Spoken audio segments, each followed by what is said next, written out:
चन्दनचर्चिताय नन्दीश्वर प्रमथनाथ महेश्वराय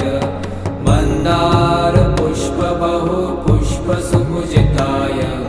तस्मै